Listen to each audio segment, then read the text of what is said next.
Memang dalam dunia yang dimasuki oleh Ark di sini adalah dunia fantasi yang lebih mencondong ke dalam perbedaan ras yang mengarah ke perbudakan. Jadi banyak banget bagian-bagian cerita yang cukup negatif dan bisa kita eksplor bersama sebagai pelajaran bagaimana cara hidup manusia jika memiliki rasa rakus dan tidak tahu diri ketika berhadapan dengan uang hingga makhluk hidup. Karena bisa kita lihat dalam cerita kali ini, Ariane itu kan cukup kaget ya ketika melihat ada seorang elf yang hidup bersama manusia selama 10 tahun lebih dan tidak pernah terjadi masalah apa-apa. Malahan mereka makin dekat di desa itu. Selamat datang pembahasan anime, dan sekarang saya akan membahas anime Gaikotsuki sama episode ke-10. Di episode ke-10 bisa kita lihat Ark dan Ariane sebelum berangkat menuju kota tujuan mereka ada bertemu dengan elf yang tinggal bersama manusia, dan tentu saja mereka mendapatkan side quest untuk menangkap monster. Namun kita malahan bisa melihat itu monster ditangkap dengan mudah sama si Ark karena si Ark nge-smackdown itu monster hingga tidak bergerak lagi. Tetapi balik lagi, si monster ini ternyata masih memiliki atau memakai gelang pengendali monster juga gitu kan. Jadi ada kaitannya dengan Kekaisaran Lambert lagi. Ark dan Ariane sudah sampai ke perbatasan kota Lambert. Di sini mereka pada awalnya menemukan sebuah perkumpulan wyvern yang memang sudah kita lihat di episode sebelumnya, yang memang kita mendapat informasinya mereka baru saja berkumpul di daerah perbatasan itu, di mana hal itu membuat burung pembawa pesan tidak bisa terbang. Makanya di sini Ark langsung saja menggunakan skillnya untuk membungkam atau membubarkan wyvern yang sedang berkumpul di langit-langit. Namun ketika dia pakai skillnya malahan kena semua ya, hingga Ponta dan Ariane pun kena petir juga dari skillnya si Ark. Itu adegannya lucu sih di awal-awal episode lagi. Apalagi ketawa si Ark yang kayak villain gitu kan ketika memakai skill petirnya. Tetapi ketika mereka mulai bangkit, di sini kita bisa melihat ada seorang laki-laki berambut hijau melihat mereka yang sedang membubarkan wyvern di sini. Laki-laki ini akhirnya bertemu lagi dengan kelompok Ark ketika di bar, di mana si Ariane yang sudah membicarakan bahwa Kekaisaran Lambert itu tidak punya peraturan untuk jual beli elf. Jadi Ariane itu cukup benci dengan kekaisarannya. Tapi tiba-tiba si laki-laki datang menemui mereka, dan kita mendapati bahwa si laki-laki ini ternyata elf juga ya,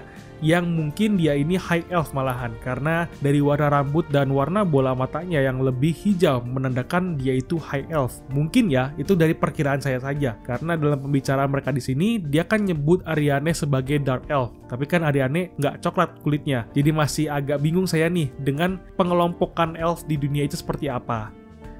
Si cowok memperkenalkan dirinya sebagai Karsi, si elf yang hidup bersama manusia selama 10 tahun lebih. Hal ini masih kurang bisa dipercaya oleh si Ariane pada awalnya, karena wajar saja ya, dalam pandangan Ariane yang sudah mengerti kebengisan manusia terhadap elf itu seperti apa, yang membuat rasa dendamnya mendalam hingga mendarah daging. Jadi diwajarkan lah ya mengenai hal itu. Apalagi memang Ariane selalu diajarkan untuk berhati-hati dalam bertemu dan berkomunikasi dengan manusia. Di sini Karsi langsung ada menawarkan sebuah quest untuk mereka dalam rangka untuk menangkap sebuah monster untuk menjadi bahan penelitiannya, dan dia menawarkan hadiah sebuah peta menuju kekaisaran dan sebuah buku salinan milik Karsi yang berisikan mengenai tipe hingga karakteristik monster yang ada di dunia itu. Pastinya ketika mendengar hal itu Ark langsung semangat ya, karena buku itu akan sangat berguna sekali dalam perjalanan mereka. Contohnya nih, ketika mereka kehabisan makanan, ada monster apa nih yang bisa mereka tangkap dan mereka makan di saat seperti itu, gitu maksudnya. Jadi kayak buku manual gitu deh, yang akhirnya didapatkan ketika menyelesaikan quest. Dan akhirnya kelompok Ark menyetujui side quest kali ini ya.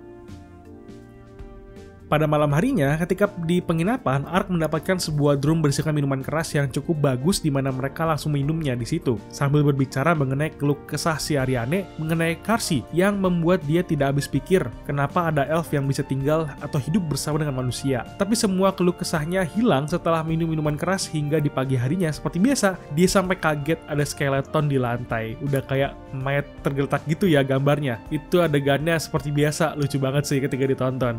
Ketika mereka bangun tidur pun, mereka sudah dikira-kira nih oleh orang-orang desa pada malamnya melakukan banyak hal yang tidak senonoh gitu ya maksudnya, yang bikin ibu penginapan pun malu gitu kan, hingga Karsi pun mendengarnya semalaman teriak-teriak si Ariane, seperti sedang keenakan gitu kan. Tapi men, seperti yang sudah kita pernah bahas di kolom komentar, si Ark kan kerangka doang nih, di mana barangnya kan kalau cuma tulang doang, kan susah jadinya.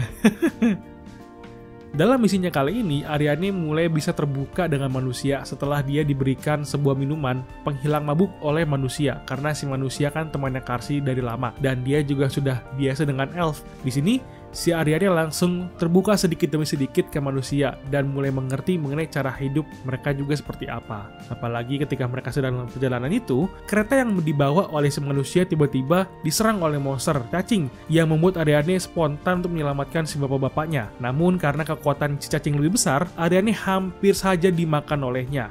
Tetapi untung saja di sini kan ada si Ark yang melindungi secara tepat, di mana membuat si Ariane dapat menyelamatkan si bapak dan membuat yang lain bersembunyi dulu. Dan ini nih yang bikin seru nih ya, si Ark kan ngerti kalau si cacing itu mau digunakan sebagai bahan penelitian, jadi nggak bisa ditebas sama si Ark dan hanya di smackdown aja nih sama dia, atau bisa dibilang dibanting kayak orang lagi taekwondo atau karate gitu ya. Apalagi kita bisa melihat ada gelang merah yang sedang dipakai sama si cacing itu, yang menandakan si monster cacing ini sedang dikendalikan juga ya. Baru di setelahnya, Ark dan timnya berbicara dengan Karsi dalam pandangan hidupnya, dan dia menemukan informasi juga ternyata masih ada manusia yang baik terhadap elf. Karena sampai-sampai ada informasi mengenai elf yang menikah dengan bangsawan manusia di Kekaisaran Lambard. Itu, apalagi yang nikah kan di sini bangsawan kan, yang jadi sebuah berita baru dan fresh untuk Ariane dalam membuka pikiran terhadap manusia itu sendiri. Nah, baru deh di ending kita bisa melihat sebuah penjahat atau seorang penjahat utamanya nanti yang akan dilawan sama si Ark, dan sudah terdengar suaranya juga seperti apa di sini, dimana dia ada langsung membuang seorang cewek ke dalam lubang yang berisikan monster peliharaannya yang punya sampai 5 cincin, yang jadi sebuah boss monster harusnya ya, bisa dibayangin ya, karena dilihat dari lingkaran tempat sangkarnya aja seberapa besar ini monster kan, dan seberapa liarnya ini monster nantinya ketika lepas dari sangkarnya nanti. Keren lah pasti pertarungannya ya, karena menunggu banget gue ketika si Ark ini mensummon peliharaannya juga. Oke, itu pembahasan mengenai Gaikotsuki sama episode ke-10. Jika kamu suka dengan pembahasannya, silahkan di like videonya dan di subscribe channelnya. Lalu berikan pendapat kalian mengenai episode kali ini. Tulis komentar ya. Sampai ketemu di video lainnya. Thank you for watching and bye-bye.